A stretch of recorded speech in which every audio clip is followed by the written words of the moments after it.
Hezbollah के अपने video viral करने शुरू कर दिए हैं।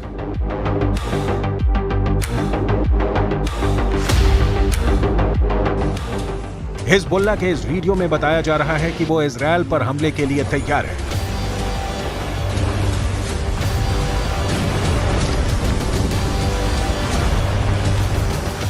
इस वीडियो में हिजबुल्लाह का मैसेज साफ है कि उसका अटैक ऐसा होगा जो इजरायल रोक नहीं पाएगा।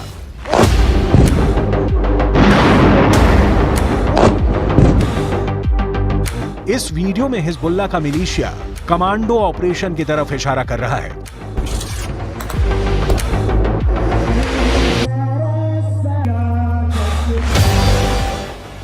इस वीडियो में हिजबुल्लाह बता रहा है कि उसके कमांडो मोटरसाइकिल पर आएंगे और इजरायल की सेना भागती हुई नजर आएगी।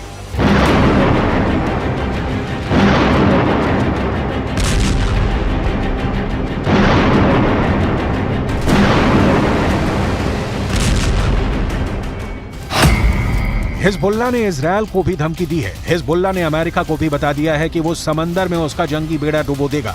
क्या ऐसा मुमकिन है? हिजबुल्लाह की इस चेतावनी को इजरायल में बहुत गंभीरता से लिया जा रहा है। हिजबुल्लाह कैसे युद्ध लड़ता है, ये इजरायल पहले भी देख चुका है। इस बार गाजा को बचाने के लिए हिजबुल्लाह इजरायल से लड़ना चाहता है और इस बात को लेकर इजरायल से ज्यादा अमेरिका बेचैन हो गया है। ये दोनों देश हिजबुल्लाह को आतंकवादी गुट मानते हैं, जबकि रूस, चीन, कतर, ईरान और भारत भी हिजबुल्लाह को आतंकी संगठन नहीं मानते। संयुक्त राष्ट्र भी हिजबुल्लाह को सिर्फ एक मिलिशिया मानता है, लेकिन हिजबुल्लाह की नई धमकियों के बाद कई सवाल उठे हैं।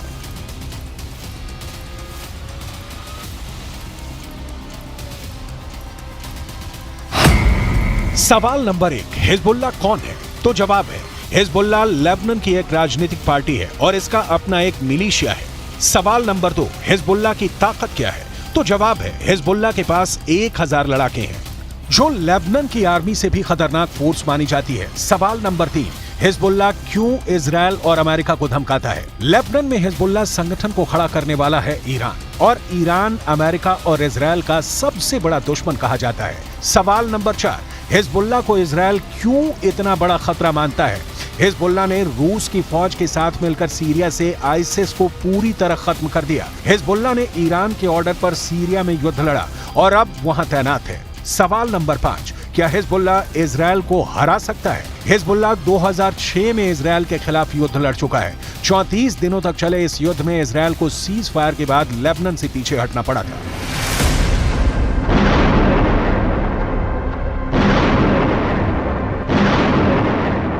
अब 7 अक्टूबर को हमास के अटैक के बाद गाजा पर इजरायल के हमलों ने हिजबुल्लाह फोर्स को सुपर एक्टिव कर दिया है। हिजबुल्लाह ने बहुत साफ शब्दों में कह दिया है कि वो इजरायल पर हमला कर देगा और ये वार्निंग देने से पहले इजरायल तक मैसेज पहुंचा दिया कि अगर इजरायल की सेना फिलिस्तीन के गाजा में घुसी तो वो उत्तरी सीमा की तरफ से इजरायल पर चढ़ाई कर देगा। इजरायल और लेबनान के बीच करीब 130 किलोमीटर लंबा बॉर्डर है और यहाँ संयुक्त राष्ट्र की शांति सेना तैनात रही है। इसमें भारत की फौज भी शामिल है। इस वक्त इजरायल को गाजा से ज्यादा इस बॉर्डर की टेंशन है, क्योंकि अगर इजरायल गाजा में घुसा तो हिजबुल्लाह उत्तर की तरफ से इजरायल से हमला बोल देगा।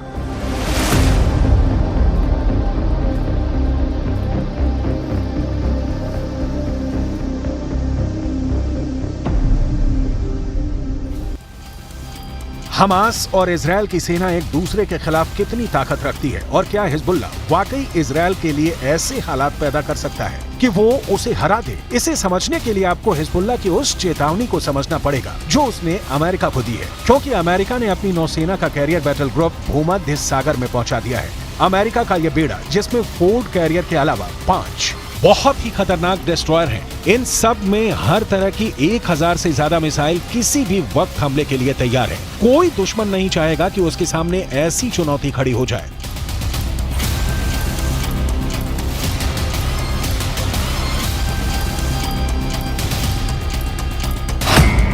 इस वक्त ये कैरियर इजरायल के गाजा में पश्चिम में भूमध्य सागर में तैनात रहेगा और वहीं से ऑपरेशन चलाएगा। उसकी रेंज में लेबनान भी होगा, सीरिया भी होगा, तुर्की भी होगा और मिस्र के आसपास का इलाका भी होगा। यहीं से ये इजरायल के एयर स्पेस को सुरक्षित रखेगा और हमला भी कर सकता है। ये सब ऑपरेशन अमेरिका के फोर्ड क्लास के कैरियर और उसके बेड़े में मौजूद बड़े बड़े डिस्ट्रॉयर पूरा कर सकते हैं। ऐसा अमेरिका पहले इराक में कर चुका है, उसने अफगानिस्तान में करके दिखाया है और ईरान को भी वो लगातार धमकी देता रहा है। इजरायल के लिए भी जेराल्ड फोर्ड कैरियर को भेजना एक बड़ा युद्ध छेड़ सकता है।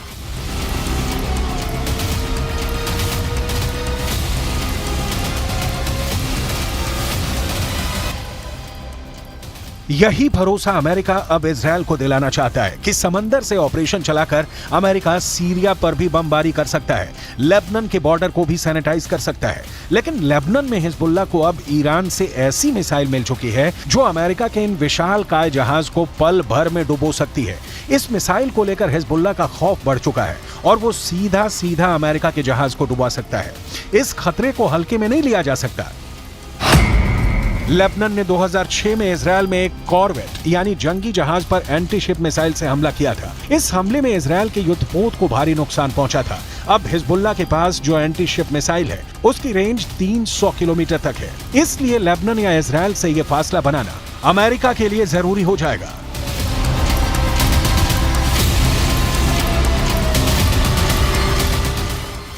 इसमें कोई शक नहीं कि हिजबुल्लाह की लीडरशिप तेहरान से मिलने वाले ऑर्डर पर काम करती है। इसलिए सवाल यह भी कि क्या ईरान चाहता है कि हिजबुल्लाह इजरायल पर अटैक कर दे। ईरान ये भी बहुत अच्छी तरह से जानता है कि इस वक्त इजरायल बेहद कमजोर है या फिर अमेरिका की शक्ल में उसे नई ताकत फिर से मिल गई है।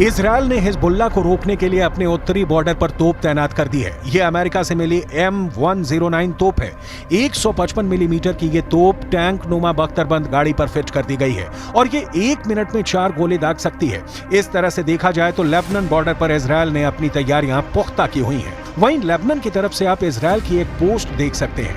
यहाँ रेडार भी लगे हुए हैं और इलेक्ट्रॉनिक सिस्टम भी जो हिजबुल्लाह की हरकतों पर नजर रखते हैं।